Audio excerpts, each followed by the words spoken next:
अरे वा वा वा वा, विराज साहेब ब्रेकफास्टला आलेले आहेत म्हणजे सकाळचे बरोबर 9 वाजलेले आहेत. घड्याळ बघायची गरजच नाही काय. अहो बाबा 9 ही ब्रेकफास्टचीच वेळ आहे. करेक्ट. आणि एकदा का सूर्य उगवला ना की पोटात असा अग्नी भडकायला लागतो. प्राध्यापक साहेब, आता हे काय शिकायचं वय का आमचं? पण बाबा तुम्ही पण नाश्ता करून घ्या, नाहीतर या वयात ऍसिडिटीचा त्रास सुरू होतो. अरे वय वय म्हणजे शेवटी काय, वय हा एक आकडा असतो रे बाबा. तुला सांगतो, वय ही मनाची अवस्था आहे. आणि मी काय ते 100ला आलो की काय? नाही तू कर टिंगल त्याची, पण तो वेळ पाळतो, वेळेला महत्व देतो. भविष्यात वेळ त्याला महत्व देते की नाही बघ. प्रश्नच नाही. बरं, भविष्याचं नंतर बघू, आता वर्तमानात या.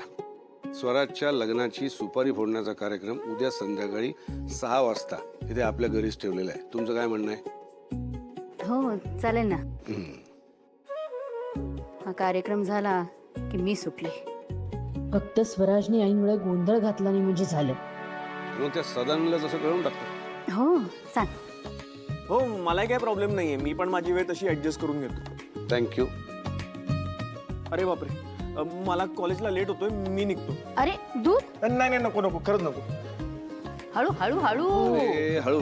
हो हो हो, सॉरी सॉरी सर. जाऊ दे राव. ये तुम्ही. Bye bye. सावकाश जा. हो हो. या वक्तशीर प्रोफेसर पोहे टाकून गेले. जाऊ दे रे. बरं आत्याबाई, हा. चला तयारी लागायला पाहिजे. हो. वा, छान. सुलू, इतकी वर्ष झाली या तयारीत कधीही चुकत नाहीस ना तू. जास्वंद, चाफा सांगावंच लागत नाही तुला. तेवढीच देवाची सेवा. दादा तुला आठवतंय, आपल्या जुन्या घरी ना एक चाफ्याचं झाड होतं, लाल चाफ्याचं. ते वाटल्यानंतर तसा चाफा कधी मिळालाच नाही ना रे. स्वराजची आई गेल्यावर सगळ्या गोष्टी किती नीट सांभाळल्यास तू.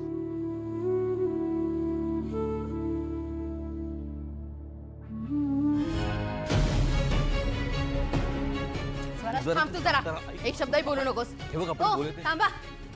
तुमच्या पोलीस स्टेशन मध्ये माझ्या भाच्यावर हल्ला होतो तेव्हा पोलीस काय करत होते? झोपले ते का सगळे? इन्चार्ज कोण आहे तुमचे? त्यांना बोलवा पहिल्यांदा बोलवा त्यांना. इन्चार्ज कोण आहे तुमचे?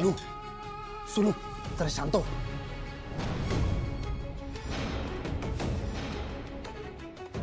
हो मॅडम, काय झालं काय? काय झालं का? काय झालंय? तुमच्या पोलीस स्टेशनच्या कस्टडीमध्ये आहे ना तो. मग त्याच्या रक्षणाची जबाबदारी कुणाची आहे? तुमची आहे ना.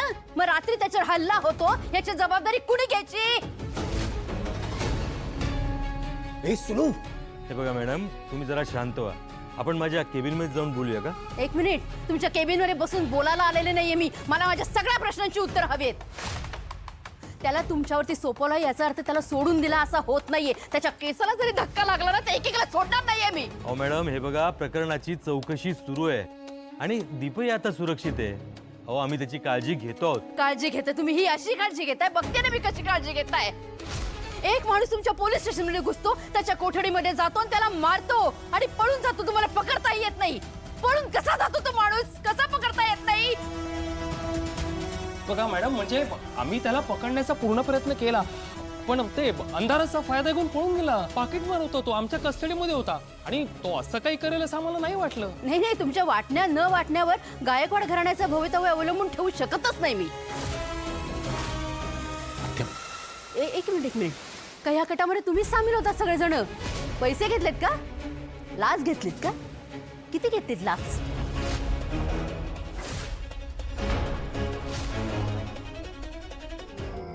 पण आज तर एकही चांगलं भाडं मिळालं नाही.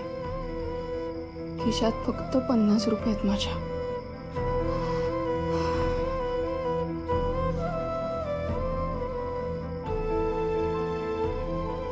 कीर्ती, तुला माहिती आज स्पेशल मेन्यू आहे.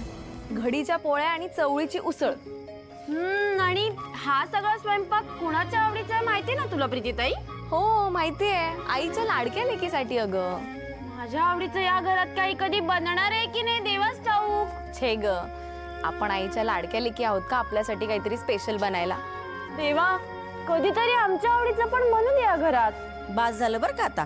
कीर्ती, आधी परीक्षेत चांगले मार्क्स पाड, मग तुझ्या आवडीचे मोदक करते. आणि काय ग प्रीती, जेव्हा शिरा बनला जातो तेव्हा कुणाच्या आवडीचा असतो? तुझ्याच ना. मग ते झालंच गाई, पण आज ज्योतिताईला चांगली भाडी मिळाली असतील ना, ती नाही का सकाळी आपल्याला बोलून गेली. आई एक काम कर ना, तिलाच सांग येता येता आईस्क्रीम घेऊन ये म्हणून.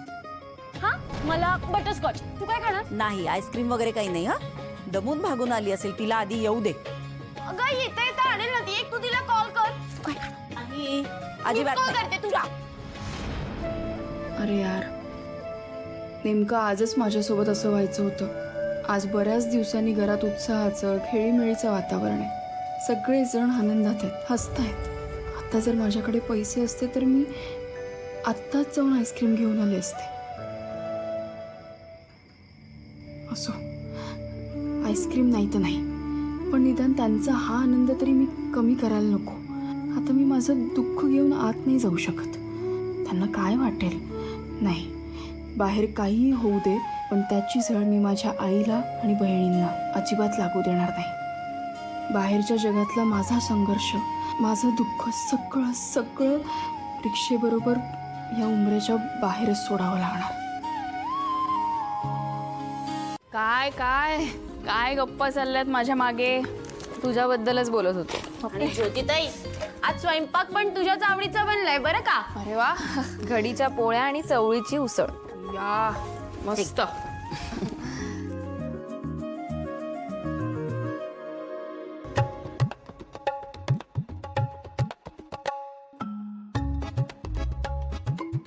कसा गेला आजचा दिवस? सगळं व्यवस्थित चालू आहे ना? अगं व्यवस्थित काय, अगदी मस्त गेला दिवस. खरंच अगं. आणि आजचं तर माझं टार्गेटही पूर्ण झालं. एवढी चांगली भाडी मिळाली मला. हो का? नाही, मला जरा काळजीच वाटत होती. म्हणजे तिथले रिक्षेवाले गिऱ्हाईक कशी निघतील, कशी वागतील. आई अगं तू अजिबात काळजी करू नको, सगळे खूप मस्त आहेत. अगं आणि मी जिथे रिक्षा लावते ना, तिथे भाडी पण पटापट मिळतात.